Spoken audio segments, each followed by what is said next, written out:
Many kids say they want to be an astronaut when they grow up. I didn't, but lots of do.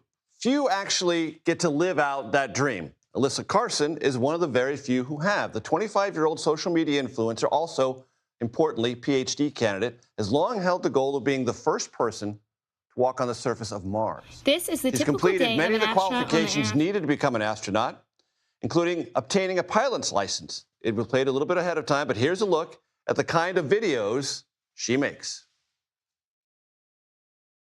This is the typical day of an astronaut on the International Space Station. They wake up at 6 and usually are done with work around 9:30 p.m. However, they don't have beds to sleep in. They get 3 meals a day, which some of their food can be a little bizarre looking at moments. Also, a lot of their day is spent by actually doing research or scientific experiments. Alyssa joins us now from Cocoa Beach, Florida. Wow. Alyssa, I don't know if you've been able to hear or monitor this on your own, but we have a no-go situation. They're trying to work out what might be a technical glitch or might be something more significant than that. But I know you're hopeful this mission goes off as scheduled, as we all are. Walk me through your sense of anticipation about this mission.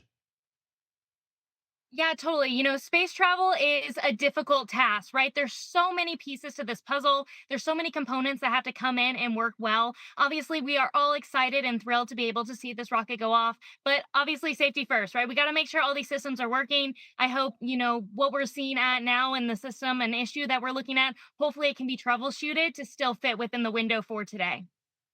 But if it doesn't, it's okay to wait a day.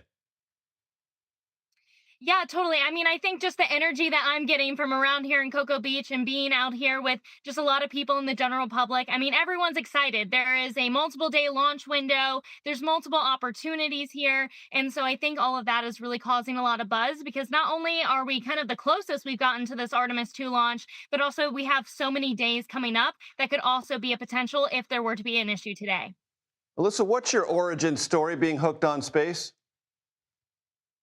Yeah, I mean, for me, I think I've just always been a little bit passionate about space. I was drawn to it at such an early age. And really, for me, the more I learned about the space industry, the more I wanted to be involved. It's such an amazing and special community. Just kind of having the sense of wanting to work towards something bigger than yourself. And so that has really always drawn me in. As an astrobiologist, I'm all about the science. And so I'm excited to see kind of the science that we are going to be learning about this mission and the testing of its systems, and then also just whatever the future means for going to the moon and eventually Mars.